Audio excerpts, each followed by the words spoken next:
오늘 여러분 만나 뵙게 돼서 반갑습니다.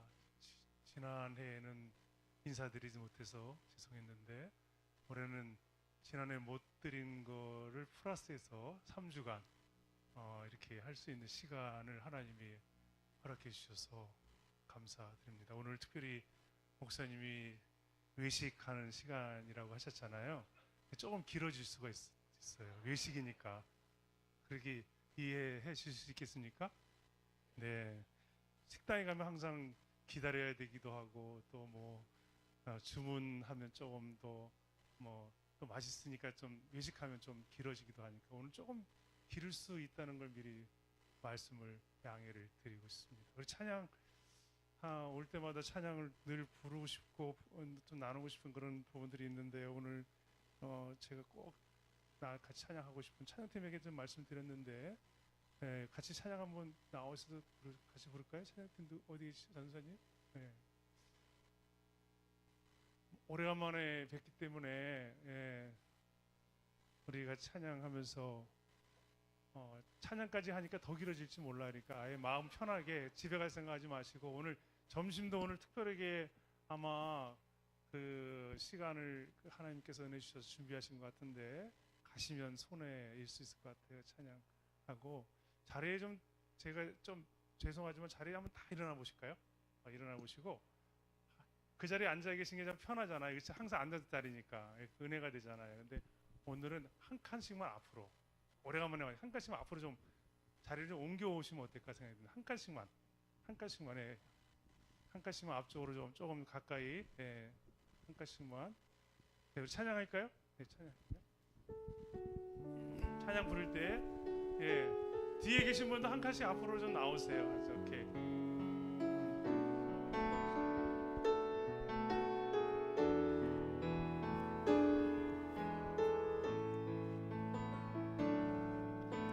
주발 앞에 무릎 꿇고 그 사랑에 남김에 어떤 말도 그 어떤 소리도 그 발 앞에서 잠잠해지네.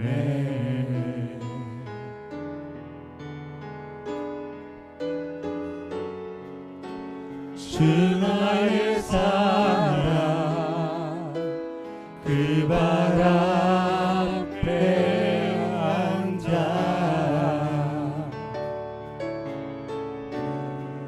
내 모든 기도는 사랑의 노래가 되네. 주님 앞에 좀 가까이 나가는 마음으로 주의 옷자락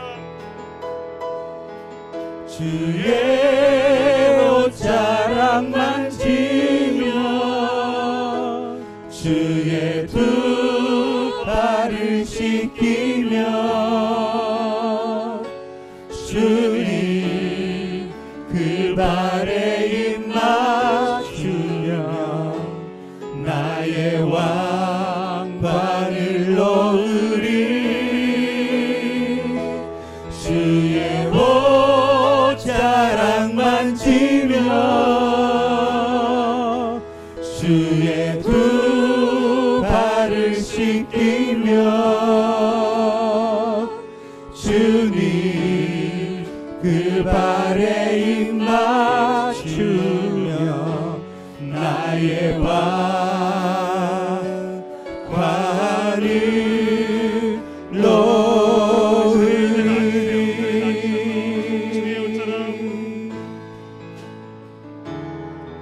주의 옷자락 만지며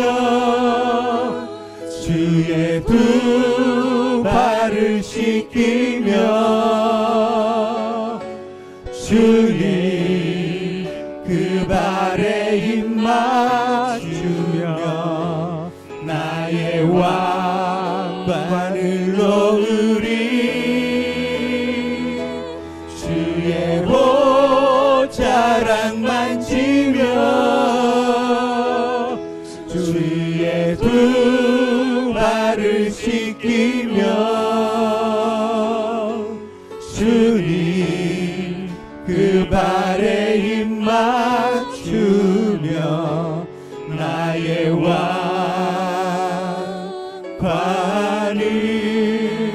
놓으리.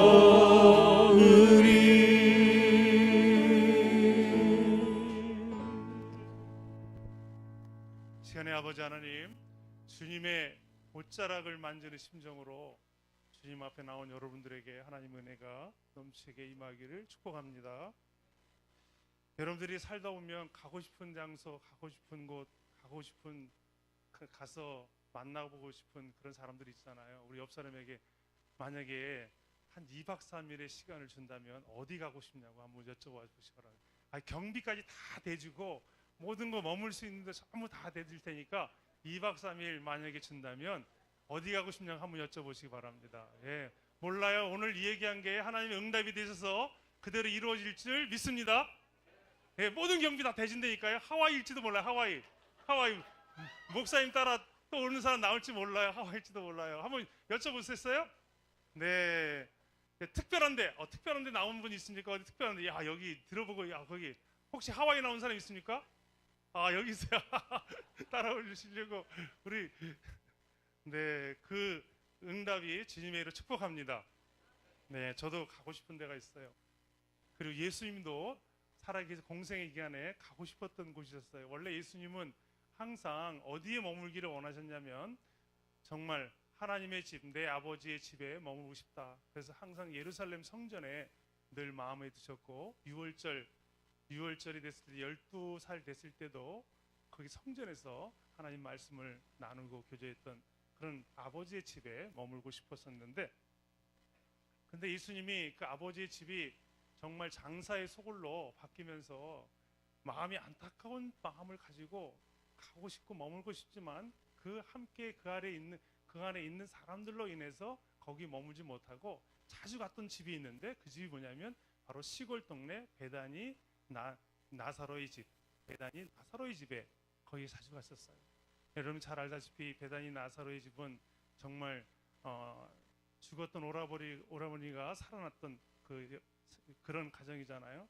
늘 예수님이 그 집에 머무시고 예루살렘 성전에 성을 들어가셨다가 또 떠나시면 또 그 집에 머물렀다 간 이유가 왜 있었냐면, 거기에 향유 옥합을 깨뜨려 부었던 여인 마리아가 그 집에 살고 있기 때문에. 그래서 여기 누가복음 7장에 보면 그 동네에 죄 지은 한 여인이 있어 예수께서 바리새인의 집에 앉아 계심을 알고 향유 담은 옥합을 가지고 와서 예수의 뒤로 그 발 곁에 서서 울며 눈물로 그 발을 적시고 자기 머리털로 닦고 그 발에 입 맞추고 향유를 부었던 그 나사로, 베다니 나사로의 집에 예수님이 머물고 싶었던 그런 모습들을 봅니다. 여러분들의 집이 그런 장막이 되기를 주님의 이름으로 축복합니다. 항상 생각하면 나는 그 집에 가고 싶어, 머물고 싶어. 주님의 이 몸된 교회가 정말 항상 주님이 오고 싶은 교회, 머물고 싶은 교회, 이곳에서 함께 예배를 받고 싶은 그런 교회가 되도록 만들어 가시는 여러분들이 되시기를 주님의 이름으로 축복합니다. 구약 시대에도 하나님은 성전에 계셨는데 하나님 아버지가 그리워하셨던 집이 있었어요. 모세의 장막도 아니고 하나님의 율법에 의해서 세워졌던 모세의 장막도 아니었고, 부귀와 권세의 상징이었던 솔로몬의 성전도 아니었습니다. 정말 다윗성의 한쪽 구석에 있었던 임시로 만들어 놓았던 초라하고 볼품이었었던 다윗의 장막을 하나님은 늘 그리워하셨어요. 오늘 이 아모스라고 하는 이 말씀은 짐을 진 자다.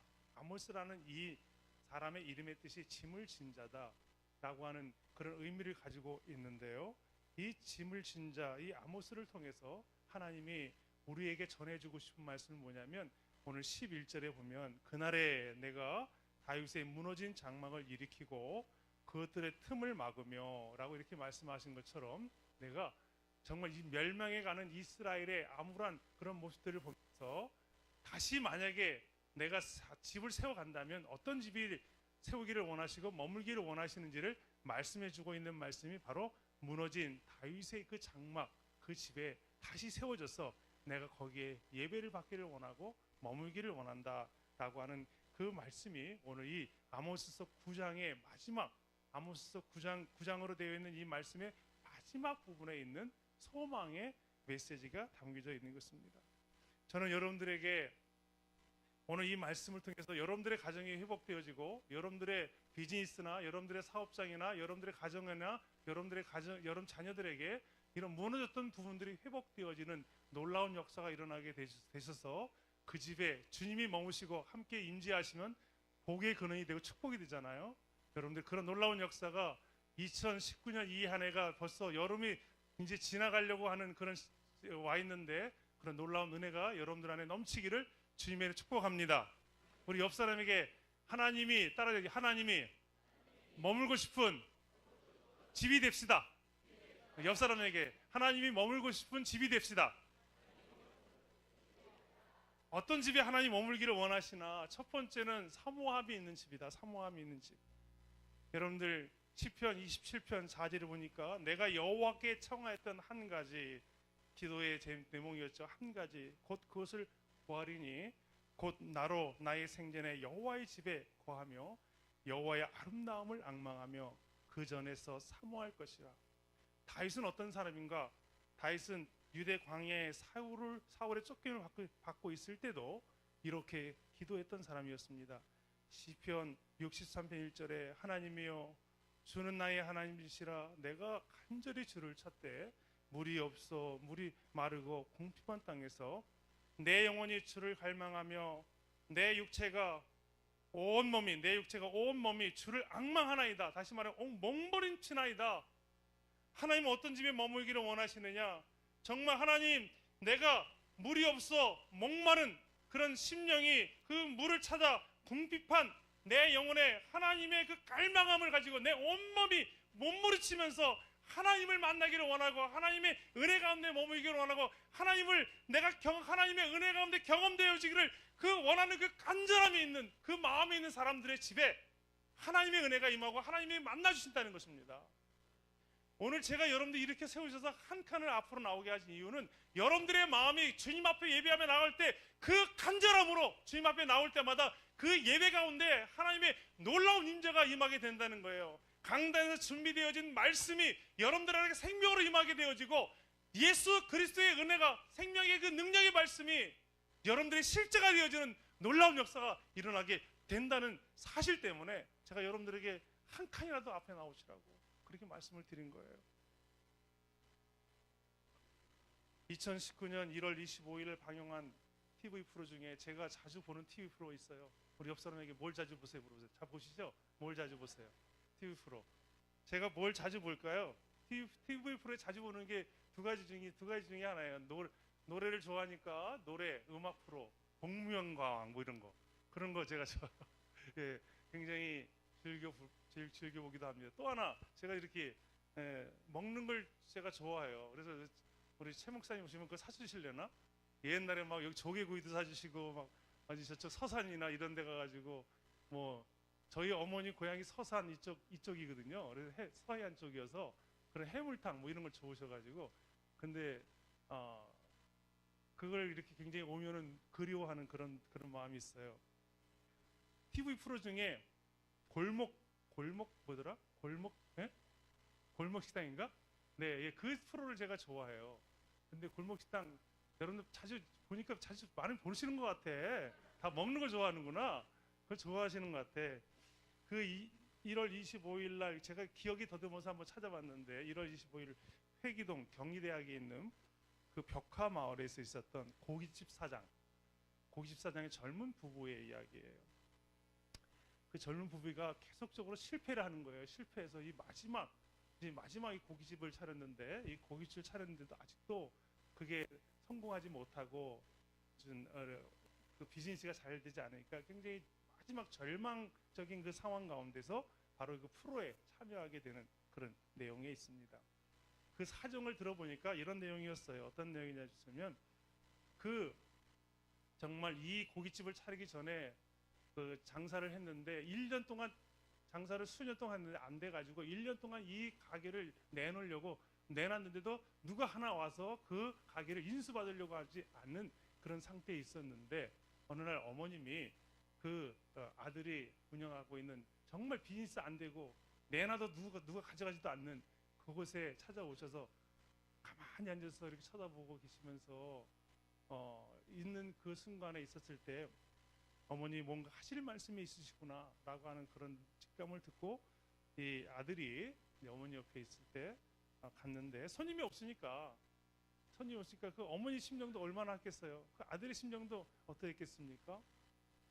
근데 그 어머님이 주머니에서 봉투를 하나 내어 주시면서 그 평생 용돈으로 모아놓았던 5천만 원, 평생 용돈 5천만 원을 이거를 또 새로운 곳에 가서 한번, 여기서 안 되니까 새로운 데 가서 새롭게 한번 시작해보라고 그것을 내어놓는 순간에 이 아들이 정말 그 무너짐의 그런 시간이 있었어요. 그리고 새로 시작한 게 바로 이 벽화마을, 회기동 벽화마을 고깃집, 그 일을 했는데 거기서도 또 그 5천만 원을 받고 시작한 일에도 안 되는 거예요. 그러니까 얼마나 절박한 상황입니까? 얼마나 그 절박한 상황인데, 정말 그 프로에 참여하면서 내가 어떤 평가를 받았던 어떤 상황이든 간에 나는 이거 아니면 해결할 수 없다라고 하는 그 절박함이 있었을 때, 그 프로를 통해서 다시 회복이 되어지는 놀라운 시간을 보게 해요. 그래서 제가 그 프로를 보면서, 이 백종원이라는 사람이, 내가 그 사람을 소개하려고 하는 건 아니에요. 뭐 그 사람 음식을 내가 한 번도 먹어본 적도 없고 비즈니스 하려고 영업하러 온 것도 아니고, 제가 여기 중요한 건 뭐냐면, 사람이 절박한 사람에게 그 도움을 줄 수 있는 사람을 만나주시고 붙여주시는 거구나. 세상에도 누군가 절박한 사람에게 도와주려고 하지, 그냥 절박하지 않은 사람, 그런 사람은 그래 누가 도와주지 않는다는 거죠. 하나님은 어떤 사람이냐? 정말 내 생전에 여호와의 집에 거하기를 원하고 여호와의 아름다움을 앙망하며 내가 그 전을 사모하나이다. 어떻게 내가 목마른 그런 심정, 물을 찾되 목마른 그런 궁핍한 땅에서 내 영혼이 주를 갈망하며 내 온몸이 주를 몸부리치면서 내가 그 주님을 갈망하나이다 라고 하는 이 심령을 가진 사람들에게, 그런 심정으로 여러분들이 신앙생활하고, 그런 심정으로 여러분들이 인생을 살고, 그런 심정으로 여러분들의 삶을 이뤄갈 때 하나님은 그 가정에 반드시 찾아오시고 만나주시고 역사해 주실 줄 믿습니다. 마태복음 15장에 보면 가나안 여인이 있어요.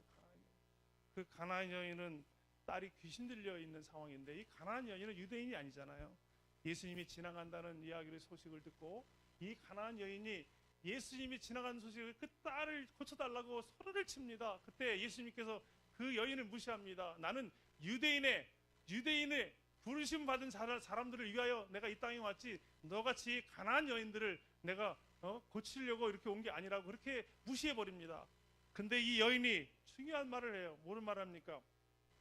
개도 주인의 상에서 떨어지는 부스러기를 먹고 삽니다. 내가 개입니다. 나는 개 같은 사람입니다. 그러나 은혜가 필요합니다. 부스러기라도 나에게 주세요 라고 하는 그 간절함이, 예수님께서 그 마음을 돌이키시고 그 치유하시고 회복시켜주는 놀라운 역사가 일어난 것처럼, 저는 여러분들의 인생에 그 간절함이 있기를 바라요. 신앙의 간절함, 정말 믿음 생활의 간절함, 예배의 간절함, 기도에 대한 간절함, 여러분들의 가족을 향한 간절함, 여러분들 비즈니스에 대한 그 간절함이 있는 사람에게 거기 기회가 와요. 그리고 하나님은 임재하시고, 하나님이 임재하시면 거기에 놀라운 역사가 일어나는 사실을 기억하시기를 주님의 이름으로 축복합니다. 두 번째는 정직함이에요. 따라잡시다. 정직함.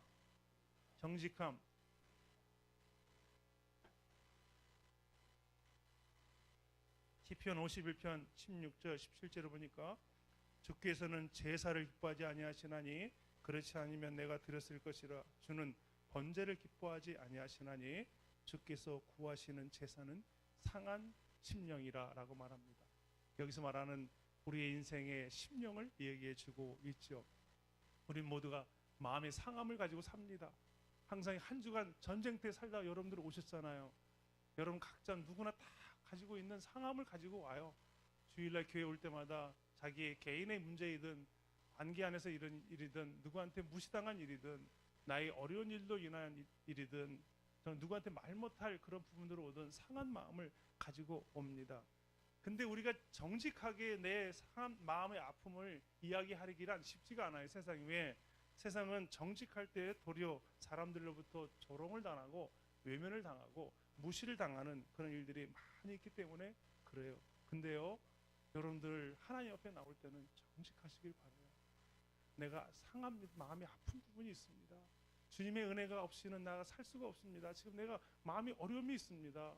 여러분들 이 앞에 나올 때 교회에 올 때는요, 여러분들이 그 마음의 아픔을 주님 앞에 토로하고 이야기하고 예배드리면서 그렇게 나오려고 하는 그런 마음이 여러분들 안에 있을 때 하나님께서는 그 예배를 기뻐 받으시고 그 예배를 통하여 하나님께서 여러분들 삶의 문제를 해결해 주시고 인도해 주신다는 사실을 기억하시기를 바랍니다. 우리가 이렇게 인생에 살아가면서 교회 나올 때마다 이렇게 할 때마다 우리는 다 이렇게 문제가 없는 사람인 것처럼 이렇게 마스크를 다 쓰고 나오잖아요. 우리가 문제가 없고 우리 가정이 다 모든 게 잘 돌아가고 그리고 우리 자녀가 모든 게 잘 되고 그런 부분들로 생각하잖아요. 그렇지 않잖아요. 우리의 삶에. 그렇지 않으니까 여러분들의 그 가면을 하나님 앞에는 다 벗어 던지시고 내 안에 이런 기도의 제목이 있습니다. 내 자녀 안에 이런 기도 제목이 있습니다. 내가 주님 앞에 오늘 이 예배를 통해서 아버지 내 삶의 이런 문제들에 대한 해답을 얻고 싶습니다. 하나님 나에게 말씀해 주세요.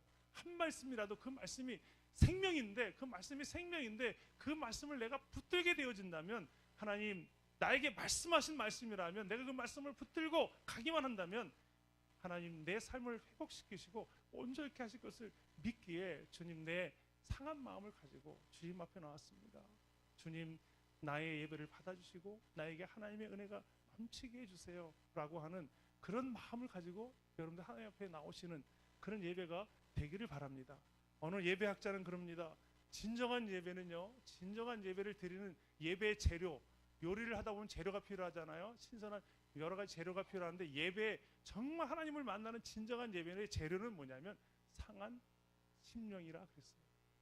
상한 심령이 내 안에 있을 때 그때 간절함이 생기고 하나님 앞에 그 은혜를 구하게 되고 기도도 찬양도 하나의 예배도 내가 주님이 아니면 내가 해결할 수 없습니다라고 하는 그 간절함이 그 상한 그 마음이 심령이 하나님 앞에 정말 만나게 돼 하나님 앞에 드려지는 예배가 되고 하나님을 만나는 그런 시간이 된다는 사실을 꼭 기억하시기 바랍니다.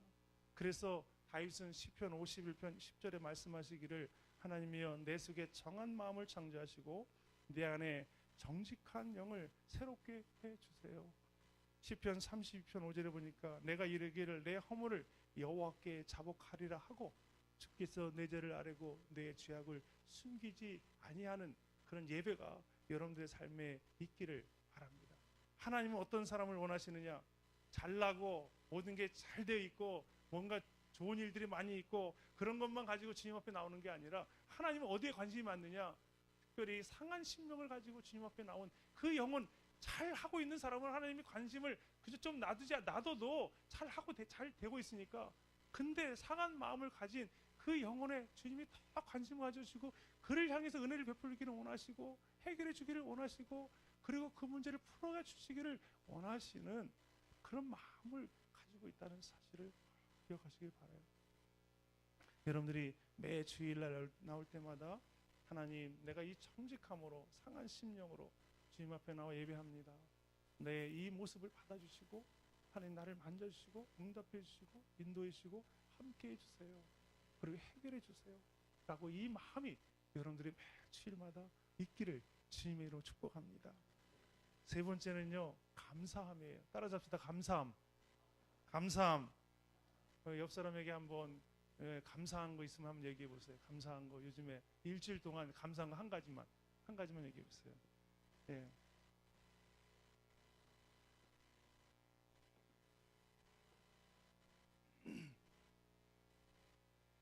네, 어느 신학자가 이야기하기를 예배에는 4가지 요소가 있다 그랬어요. 우리 성가들도 잘 알아야 되고 찬양 사역자들 다 알아야 되고 교인들도 다 알아야 되는데 예배에는 4가지 요소가 있다 그랬어요. 첫째는 송영에 해당되는 경배와 찬양. 그래서 찬송가에도 앞에 보면 송영 만복의 근원 하나님 이게 송영에 해당되는 거예요. 하나님의 그 이름을 높여드리는, 그리고 경배와 찬양이 거기서 이렇게 나오게 되죠. 그게 예배의 첫 번째 해당이 되는 부분입니다.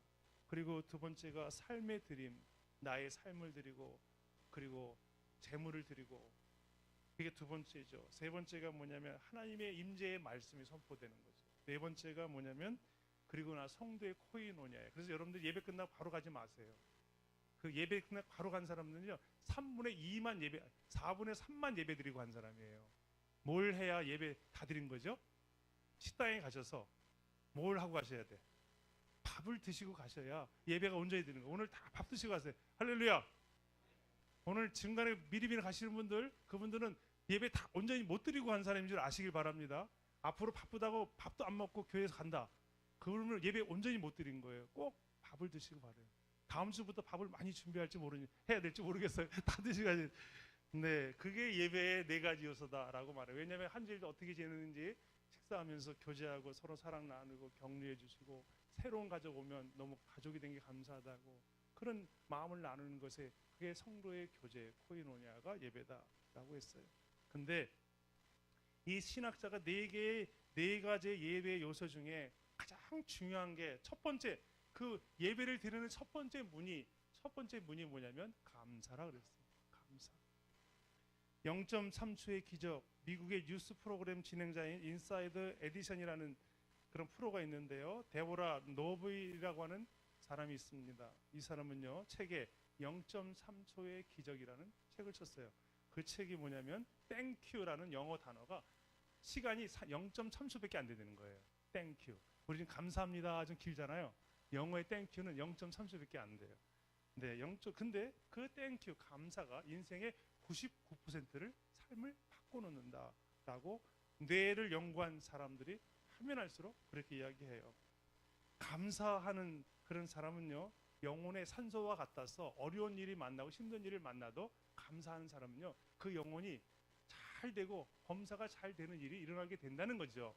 그리고 정말 감사, 짐 와일더 박사, 뇌를 연구한 박사님은 감사는 하나님과 관계 회로가 끊어지면 그게 은혜가 안 끊기잖아요. 관계 회로가 연결되어지는 것이다 그랬어요. 그래서 여러분들이 감사를 나눌 때 그때 정말 하나님 앞에 온전하게 예배하게 되고 하나님의 그 감사하는 집에 머물기를 원하신다는 것입니다.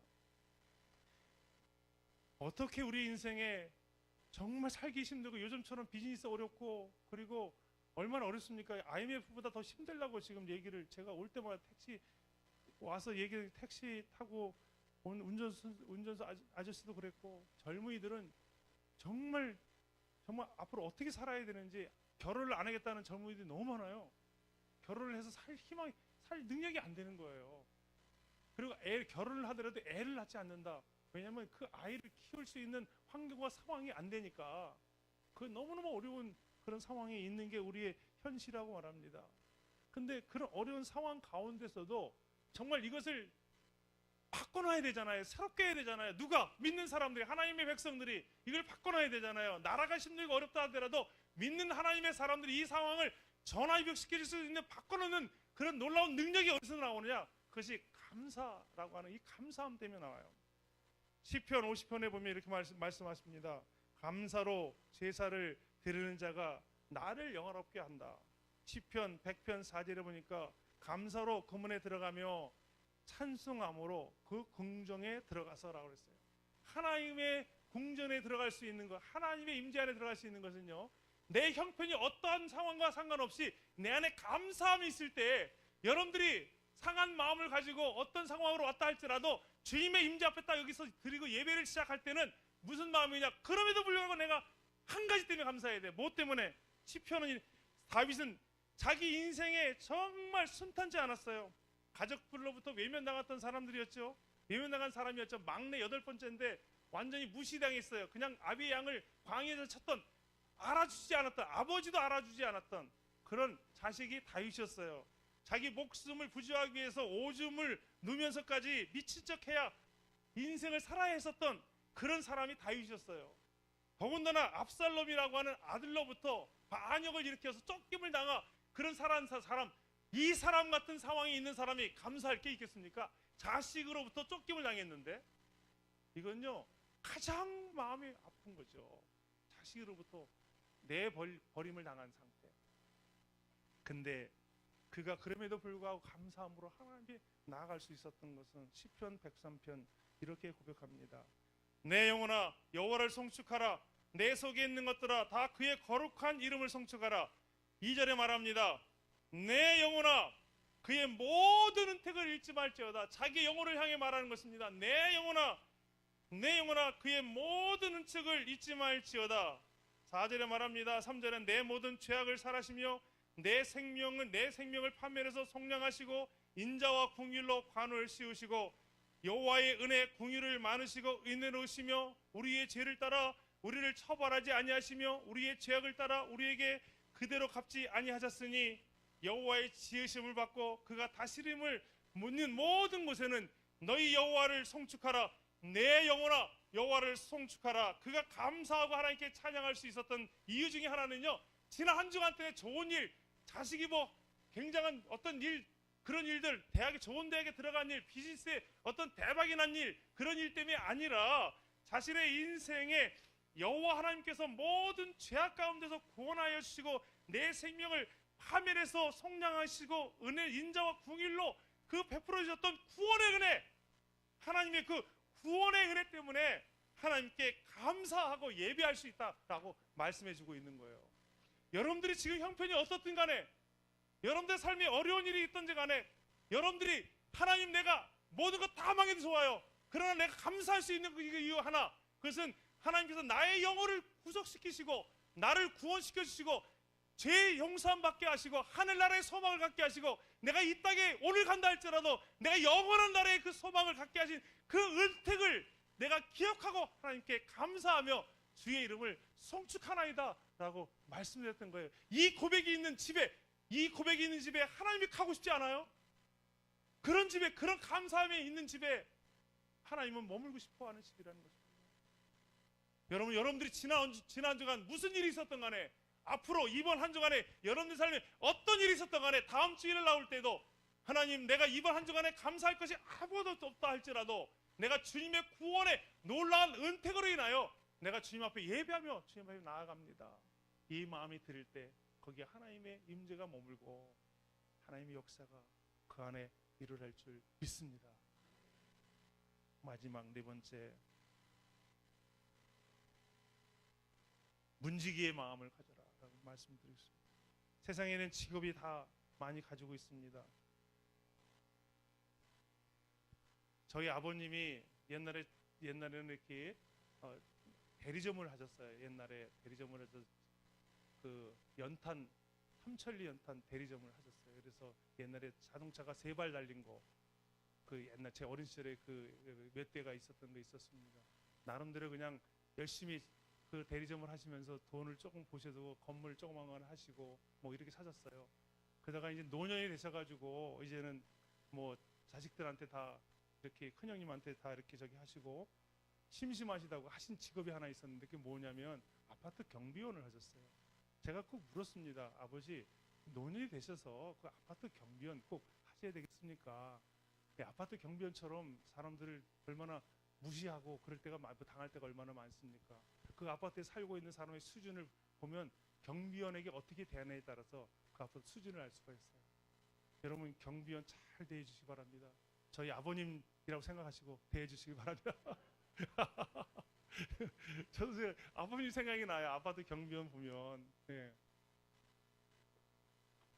근데요, 경비원이 그 아파트의 거울과 같은 사람이에요. 그 경비원이 환하게, 요즘에 그 아파트가 환한 거예요. 근데 아파트 경비원이 뭔가 이렇게 침울하고 뭔가 이렇게 되면요, 그 아파트에 사는 사람들이 그런 사람들이에요. 그것처럼 여러분, 제가 왜 이 문지기에 대한 이야기를 말씀해 주냐면 시편 84편 10절에 보니까 주의 공적에서 한 날이 다른 곳에서 첫날보다 나은즉 악인의 장막의 거함보다 내 하나님의 집에 문지기에 있는 것이 좋사옵나이다 라고 이 시편에 고백합니다. 원래 이 시는 다윗의 시는 아니에요. 고라의 시예요. 고라의 시. 고라의 자손은요, 하나님의 성전에 문지기의 역할을 했던 직분을 가졌던 사람이 고라의 자손이에요. 성경에 시편에 보면 다윗의 시 다음으로 많이 쓰여진 시가 고라의 시예요. 왜 이 고라의 시가 왜 고라의 자손의 시가 왜 이렇게 많이 들었을까? 제가 생각해 보니까 이 문지기의 마음을 가졌던 이 가정을 굉장히 하나님이 축복해 주셨구나 라는 사실을 제가 보게 되어집니다.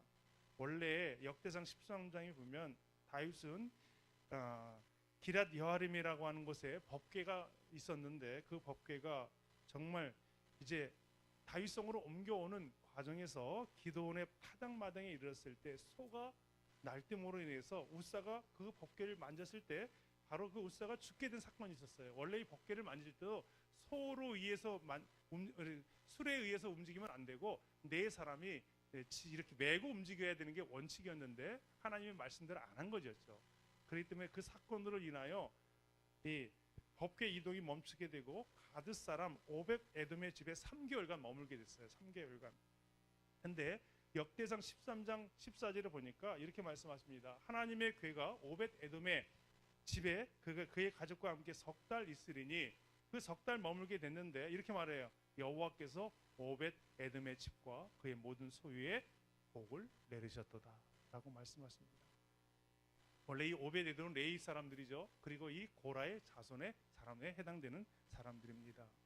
여러분, 하나님의 집에 문지기의 심정으로 그 마음으로 여러분 정말 왜 하나님 문지기가 축복이 될까?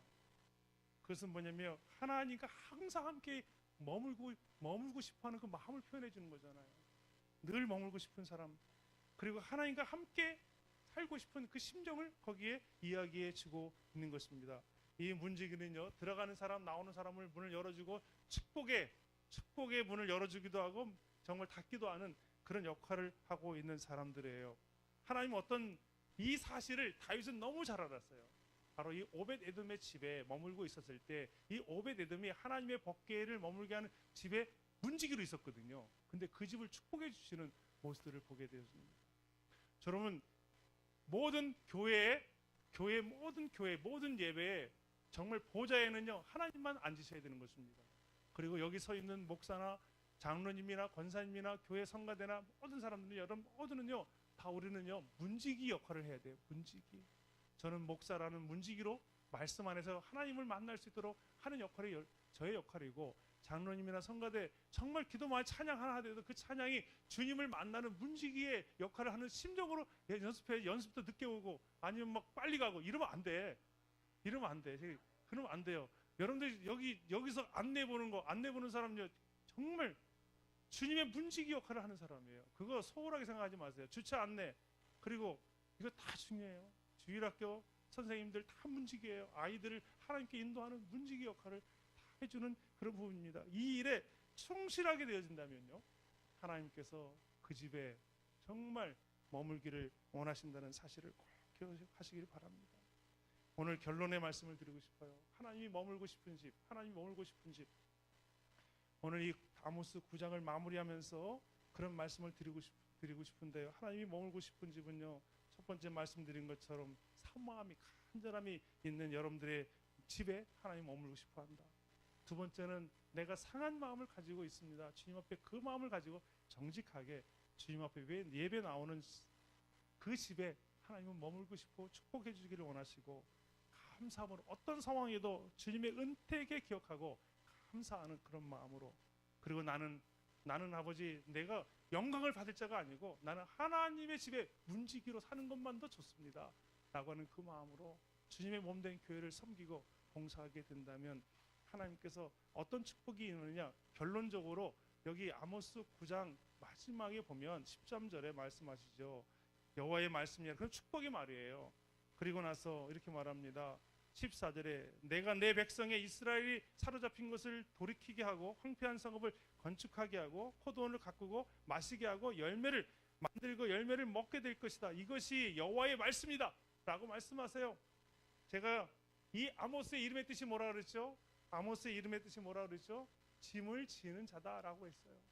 이 말씀의 핵심은 뭐냐면 우리의 모든 짐을, 수고하고 무거운 모든 짐을 지고 가신 예수 그리스도가 우리의 구주가 되시고 우리와 함께 하시잖아요. 그 일로 인하여 우리가 하나님의 자녀가 된 그런 특권을 얻게 되어졌잖아요. 여러분들에게 어떠한 짐이든 어떠한 어려움이든 어떠한 무거운 짐이라 할지라도 여러분들이 그 짐을 짊어지고 계시는 그 주님 앞에 나오셔서 그 주님 앞에 내 짐을 다 짊어드리고, 그리고 정말 내가 간절함으로, 사모함으로, 정직함으로, 감사함으로 내가 문지기 심정으로 내가 주님을 섬기며 살아가겠습니다 라고 하는 그 마음을 여러분들이 살아간다면, 오늘 이 말씀 여러분들에게 정말 사로잡힌 것을 돌이키게 하고, 황폐한 성읍이라 할지라도 그것을 다시 건축하게 하고, 그리고 포도원을 가꾸고, 그리고 포도주를 마시고, 과원들을 만들고 그 열매를 먹으리라.